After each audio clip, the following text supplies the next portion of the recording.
Hola, benvinguts a aquest nou podcast de l'Escola per l'Art i la Cultura. Jo sóc en Quim, historiador de l'art i comissari, i en aquest podcast descobrirem, repassarem i entendrem els moviments, artistes i situacions que han definit l'art a Occident des del segle XIX fins als nostres dies.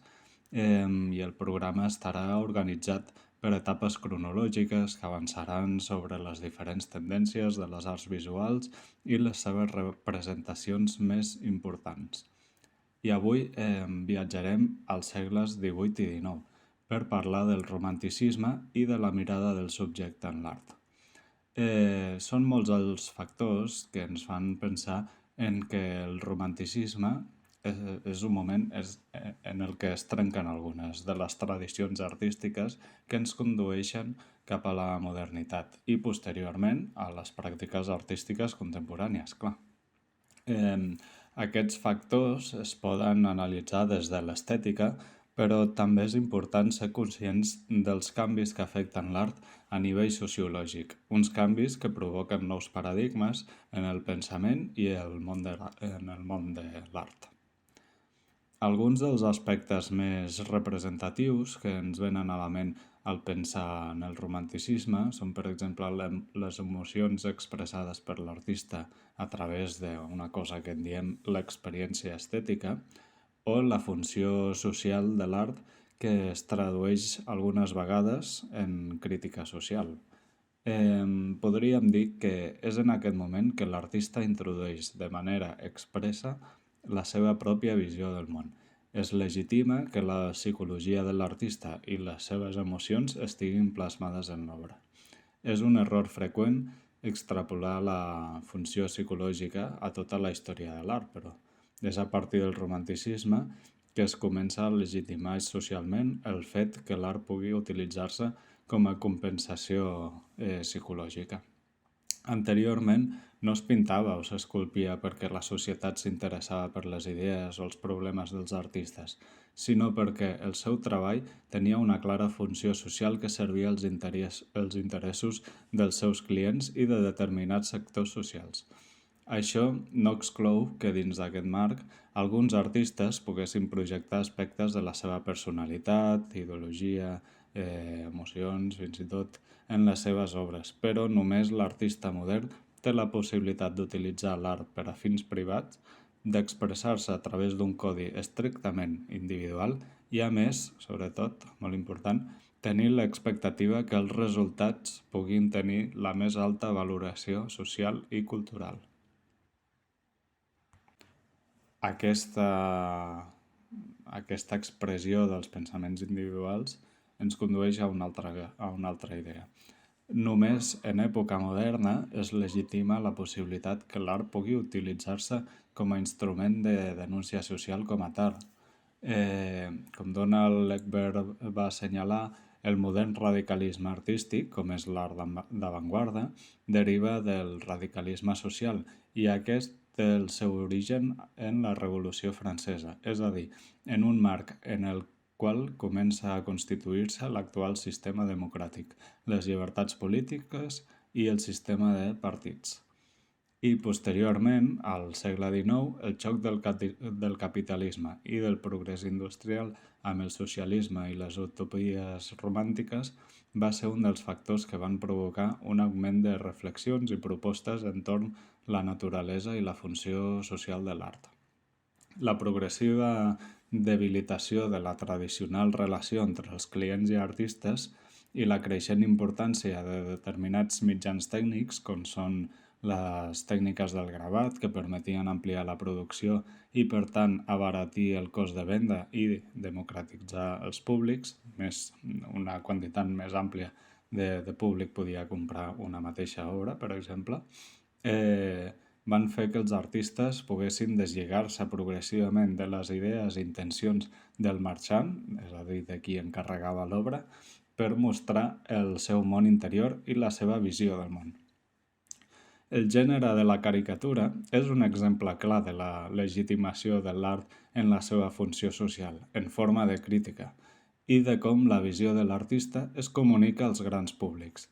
El retrat caricaturesc, entès com una representació on les faccions humanes es deformen amb propòsit de burla, té el seu origen probablement a finals del segle XVI, però aquestes no són imatges destinades a incidir en un ampli grup d'observadors com passarà ja al segle XVIII amb els gravats de Hogarth, que satiritzava sobre l'actualitat política anglesa i l'alta societat, o al segle XIX, on s'acabarà de consolidar aquesta idea i hi haurà un considerable augment del gènere. La consciència de que l'art i la pintura en particular pot tenir una funció de crítica social és ben palesa en l'anunci que va sortir el 6 de febrer de 1799 al Diario de Madrid anunciant la posada en venda de les estampes de la sèrie dels Caprichos de Goya, que dicta així: col·lecció d'estampes d'assumptes capritxosos, inventades i gravades a l'aiguafort per don Francisco de Goya.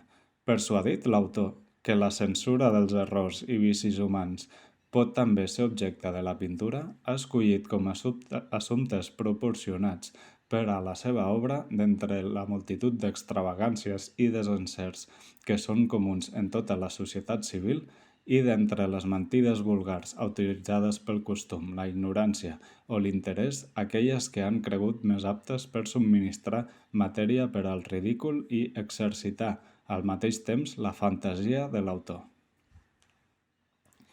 Malgrat la prudència del text en destacar la fantasia de l'autor, la punyent crítica que Goya presentava als Caprichos no va passar inadvertida.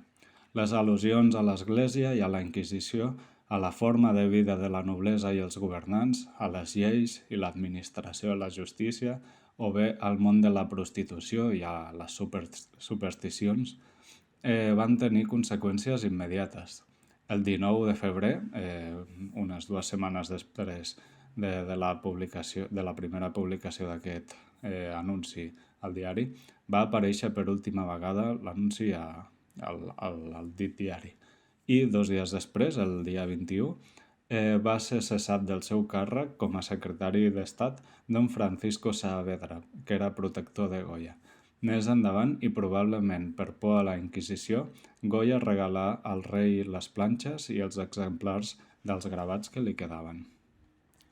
De les sèries de gravats que va realitzar posteriorment, només la tauromàquia, la més inofensiva, va ser editada en vida de l'artista.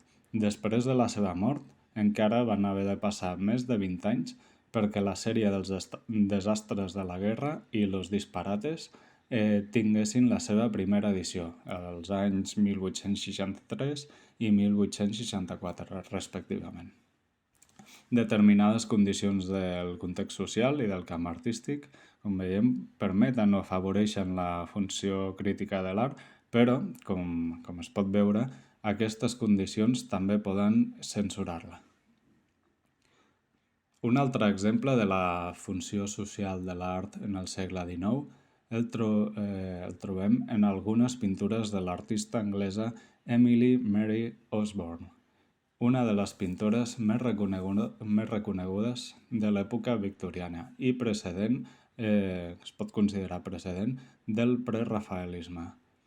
Osborne va néixer el 1828 i des de molt petita va començar a pintar, recolzada per la seva mare. El 1851 va realitzar la seva primera exposició a la Royal Academy de Londres. La pintura que m'agradaria destacar és de poc després, del 1857. Es titulava Nameless and Friendless, sense nom i sense amics. En aquesta peça s'observa en primer pla a una noia vestida de negre i de classe mitjana acompanyada d'un nen amb una carpeta de dibuix que du una de les seves pintures a la galeria d'un marxant d'art que examina el quadre amb complaença. El nen mira fixament el marxant, com si ell fos l'autor d'aquella obra, però l'expressió de la noia que mira al terra avergonyida i que tensa un fil amb les mans amb nerviosisme ens indica que realment és ella l'autora de l'obra, que ha de recórrer a fingir que és del nen per intentar vendre'l. En segon pla, Dos homes es miren de reull a la noia mentre observen una altra obra que representa una atractiva ballarina. És una pintura el qual simbolitza el paper que la dona té en la societat del moment, un paper que ha de ser per delectar els ulls de l'home, però no per a ser independent i creadora. Emily Mary Osborne denuncia així el paper de la dona en la societat i no ho fa només a través de la pintura, sinó que, a més, és activa en la conscienciació feminista, ja que més tard també pertanyeria al cercle de Langham Place, junt a altres artistes i activistes que es dedicaven a promoure la instrucció i l'ocupació de les dones. Bé, ara deixarem de banda l'aspecte social del romanticisme per centrar-nos en l'estètica. A finals del segle XVIII veiem com s'accelera la recerca pictòrica que va més enllà dels cànons tradicionals. Augmenten les reflexions sobre el que coneixerem com l'experiència estètica, és a dir, allò que sentim els espectadors al contemplar o escoltar una obra d'art, i en aquest sentit m'agradaria destacar una idea molt important que és la idea del sublim, una qualitat estètica que va tenir molta influència en l'art del romanticisme i que podem trobar representat en multitud d'ocasions, en l'art del mateix Goya, per exemple, entre molts d'altres, i que va ser àmpliament conegut gràcies a les reflexions dels filòsofs Edmund Burke i Immanuel Kant, a mitjans i la segona meitat del segle XVIII. Però abans d'entrar a parlar en profunditat d'aquesta idea del sublim, pararem l'orella i descansarem una mica de les paraules per escoltar un fragment d'una peça de Beethoven, la novena sinfonia, el quart moviment, l'inici del quart moviment, que crec que defineix a nivell musical aquesta idea del sublim i així serà una bona manera d'entrar en aquest tema.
L'etimologia de la paraula sublim equival a moure's més enllà dels límits, és a dir, superlímina, sobre límits.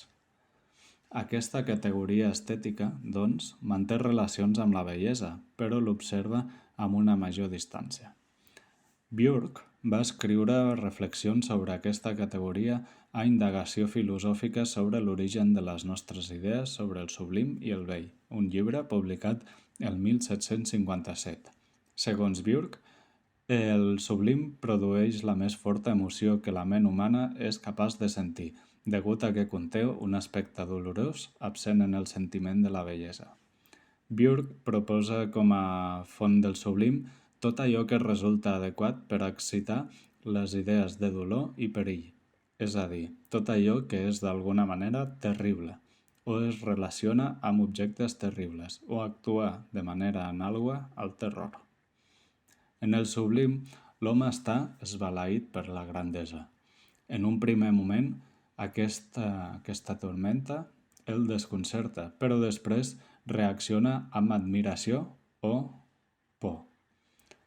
La por, diu Björk, és l'efecte del sublim en el seu grau més elevat. Els efectes inferiors són l'admiració, la reverència i el respecte. Posteriorment, Kant confereix aparents divisions al sublim. El sublim, diu Kant, el bell i el sublim, presenta alhora diferents caràcters. A vegades l'acompanya un cert terror o també melangia. En alguns casos, merament fascinació tranquil·la i en altres un sentiment de la bellesa estès sobre una disposició general sublim. El primer el denomina el sublim terrorífic, el segon el sublim noble i a l'últim el sublim magnífic. Així doncs, Björk i Kant confereixen una gran importància a allò terrorífic i a la por dins del sublim. En aquest, l'ésser humà ja no es deixa simplement transportar pel sublim a qualsevol altre lloc, sinó que es sent ferit i traspassat de manera vívida per la presa de consciència d'allò terrible. Es considera el terror com el principi predominant del sublim. Cap a 1780 ja es podien contemplar tot tipus de fantasies i terrors en les exposicions, alguns tan ficticis com les moltes representacions teatrals de l'època que representaven aventures esgarrifoses o desastres naturals i altres verídics i introspectius com els sentiments de desesperació o d'inquietud. Un dels pioners més reconeguts en l'exploració del sublim a través de la pintura va ser el pintor suís afincat a Londres, Henry Fuseli, que indagà en la representació d'allò irracional que tormenta la ment humana, els somnis i, sobretot, els malsons. Les seves imatges, envoltades per una atmosfera de foscor, fugen dels sistemes de perspectiva renaixentistes per adentrar-se en el domini d'allò irracional. Les seves figures trenquen l'anatomia humana per inventar noves criatures fantasioses. El seu treball pot ser mòrbid i extravagant a vegades, però també molt personal. Una de les obres més conegudes de Fuseli és El malson, una pintura de 1781 on es pot veure una dona dormint estirada al llit, en una posició no gaire reconfortant, que indica que s'ha estat movent durant la nit, i sobre la qual veiem un dimoni assegut sobre el seu ventre i, darrere seu, un cavall negre amb els ulls desorbitats. Un imaginari dels malsons probablement provinent del folklore germànic. El sublim en Goya apareix poc després també. Després de mostrar crítiques sobre la societat i la política del moment, Goya torna la mirada cap al seu jo més íntim, cap a aquelles fantasies privades que ja havia explorat en una escala menor, en gravat i petits quadres. Les més sorprenents i inquietants d'aquestes incursions van ser les pintures amb les que decorà, si és que es pot utilitzar aquesta paraula, una finca propera a Madrid que adquirí el 1819 i que es coneixia popularment com la Quinta del Sordo. no perquè Goya fos sord, sinó perquè va donar la casualitat que el veí d'aquesta finca també ho era. Goya va crear entre 1820 i 1823 un entorn aterrador de 14 pintures que amb freqüència escapaven a l'anàlisi racional però que sempre sacsegen les nostres emocions. Alternant entre referències a un conjunt de símbols i mites que eren de domini públic i, per altra banda, les referències a un món completament personal, aquestes esfereïdores pintures evoquen temes que Goya havia escollit de les seves observacions de la realitat contemporània. En la més sanguinolenta de totes elles, Saturn devorant el seu fill, Goya tracta un conegut tema mitològic en el que un déu devora els seus fills, per por a la profecia que un d'ells li usurparà el poder al créixer. Envoltat d'una negror sinistra, un tret que comparteix amb la resta de pintures i que fa que aquestes es coneguin amb el nom de pintures negres, aquest gegant mitològic esclata de bogeria dins d'un espai que sembla no poder contenir-lo, i la por creix en l'espectador quan veu que aquest caníbal el mira fixament amb els ulls ben oberts i plens de pànic. El grau de violència és tan extrem que ens sentim temptats a situar l'escena en un món dement de les fantasies privades, fins que ens donem compte que Goya es limita a exagerar i interpretar, ara a través d'una metàfora mitològica, les brutalitats de la guerra que considerava necessari deixar testimoni. A les pintures negres, Goya rebutja l'ordre racional en el que els mortals ocupen espais limitats. Quan hi ha figures, aquestes s'eleven com si fossin gegants o bé s'amunteguen com petits ocells als seus nius. En una d'aquestes pintures no hi ha ni tan sols una figura humana que ens pugui servir de guia, de referència. És la que porta el títol de El Perro. Aquí l'esperit apocalíptic de Goya arriba a un extrem desolador.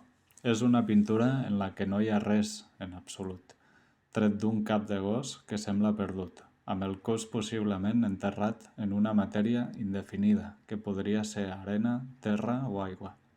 Aquesta pintura, amb tan pocs elements, ens transmet una angoixa claustrofòbica i gairebé existencial, que la fa digna de la definició del sublim. Com assenyalà Kant, hi ha 3 caràcters del sublim.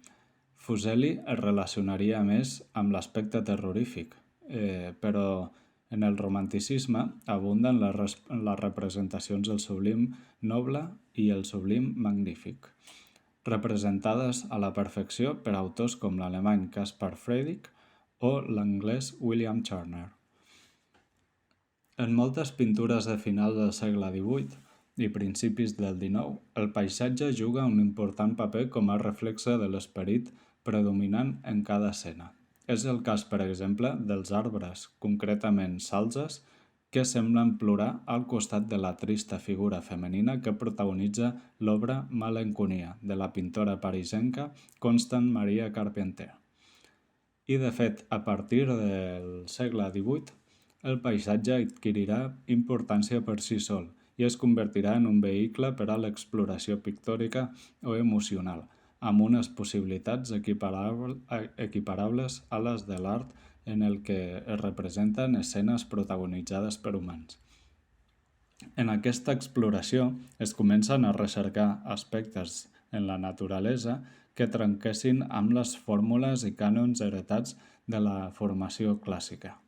I, donada la curiositat per les experiències estètiques relacionades amb el sublim, no és sorprenent descobrir que un dels més importants nous temes de la pintura paisatgística, així com de les metàfores dels nous escriptors romàntics, resideixi en l'esplendor de les muntanyes, els seus acantilats escarpats i cims emocionants. Abans dels romàntics, les serralades i, en especial, els Alps, es consideraven horribles atacs a la sensibilitat visual. a més de desafortunats obstacles a l'hora de viatjar còmodament. Va ser a partir de mitjans del segle XVIII que aquests paisatges van passar a ser considerats objectius, metes, en lloc d'obstacles. No és estrany tampoc que en aquests moments es popularitzés l'afició a l'excursionisme. El paisatge i la naturalesa adquirien, doncs, el seu propi simbolisme i esdevenien protagonistes. Caspar David Friedrich tenia el desig de penetrar en el nucli orgànic de la naturalesa, en els misteris de la vida i la mort que aquesta amagava, a través dels paisatges de la seva Alemanya natal. La seva pintura parlava gairebé més del que sentia que del que veia. Per a dir-ho amb les seves pròpies paraules, citaré una frase que de pas ens fa veure com ha canviat la mentalitat de l'artista modern. Diu això: un pintor ha de pintar no només el que veu enfront seu, sinó també el que veu al seu interior. El 1810 exposa una de les seves obres més conegudes, Monjo vora el mar, una pintura atrevida i fonamental per a l'art modern, un paisatge on un 70% del quadre està pràcticament buit, si ho valorem des d'una perspectiva acadèmica. Presenta, a la part inferior, un acantilat, amb una petita figura vestida de negre, que mira a un mar fosc, l'horitzó del qual, bastant baix, es confon amb el cel ennuvolat que ocupa la resta del quadre.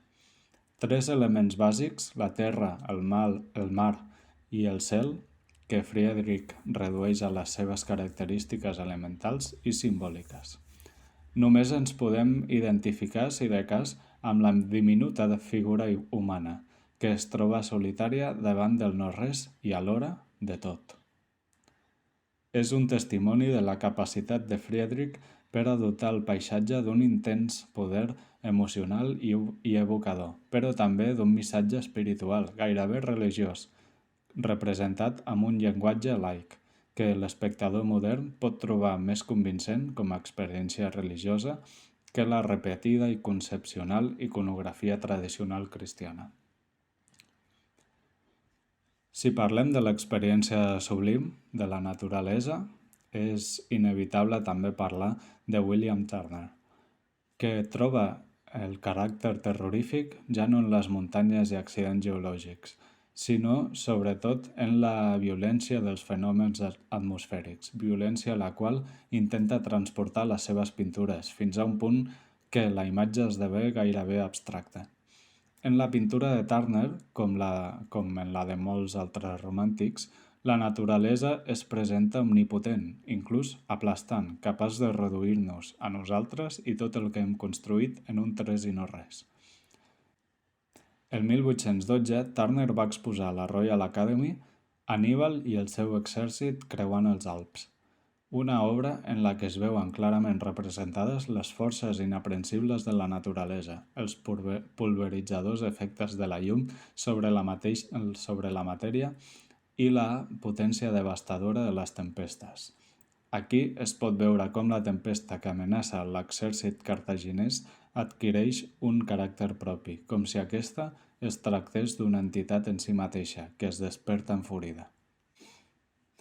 Durant les 3 dècades posteriors, Turner va seguir buscant exemples encara més destacats de la atemoridora i magnífica experiència de l'home enfront de la naturalesa.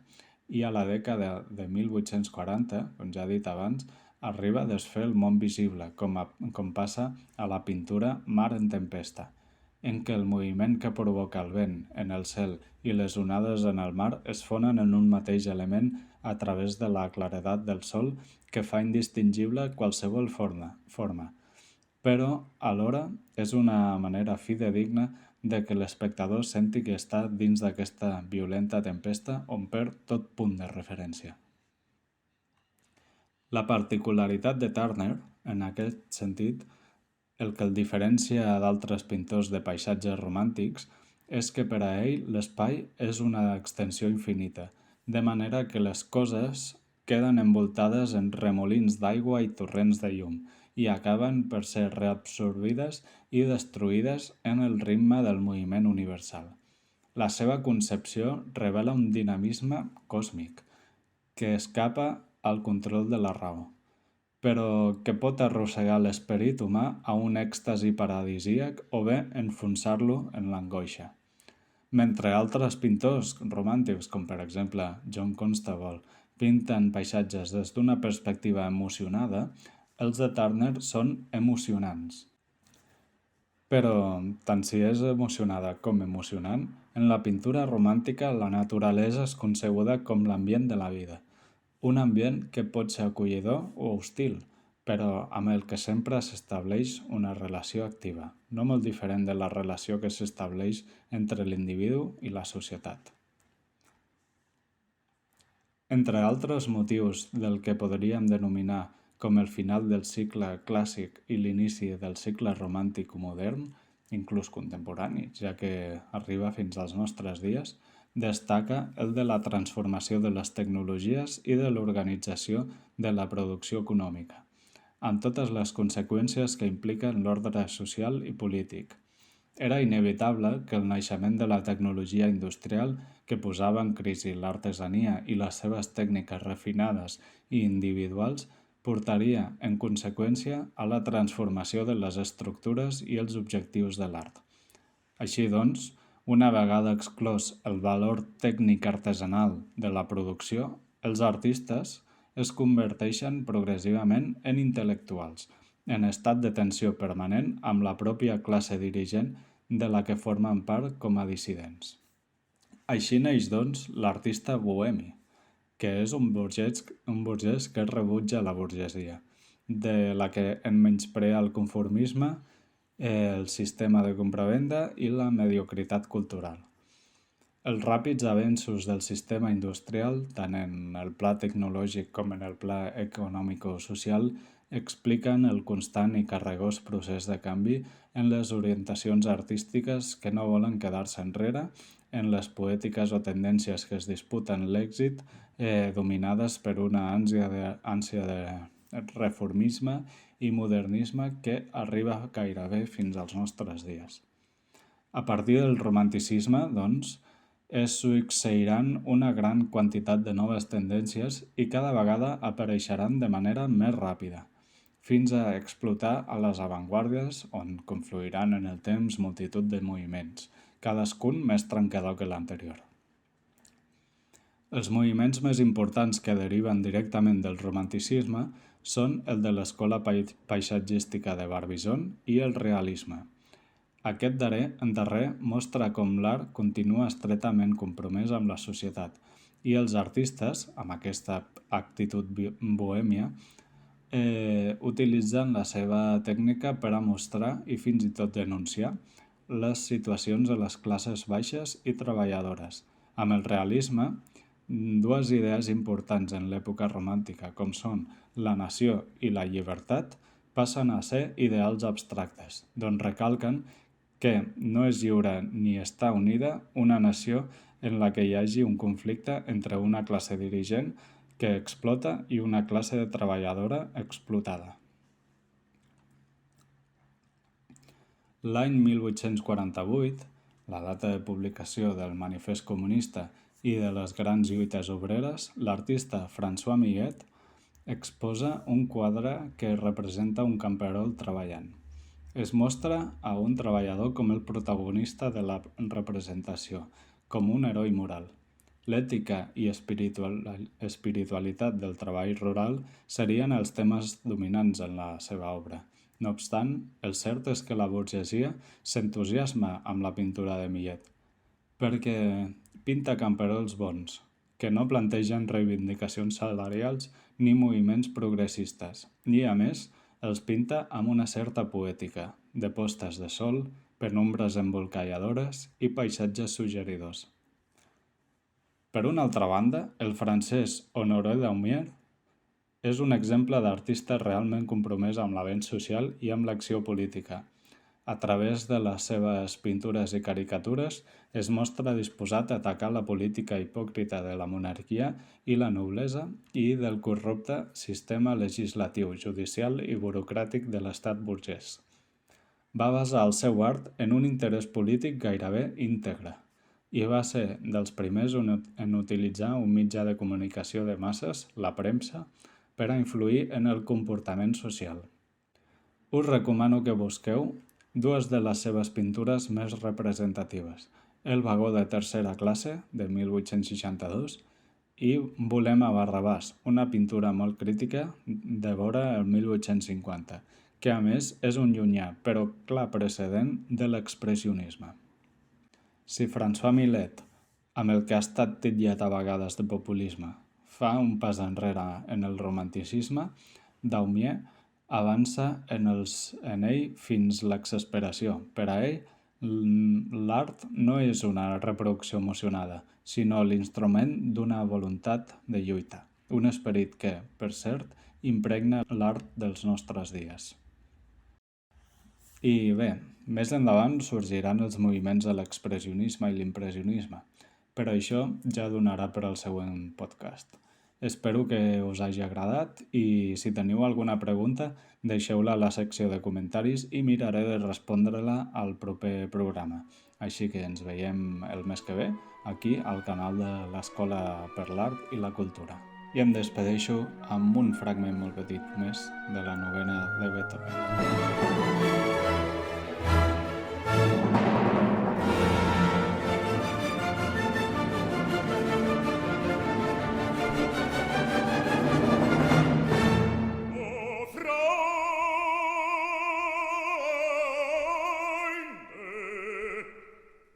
Nicht diese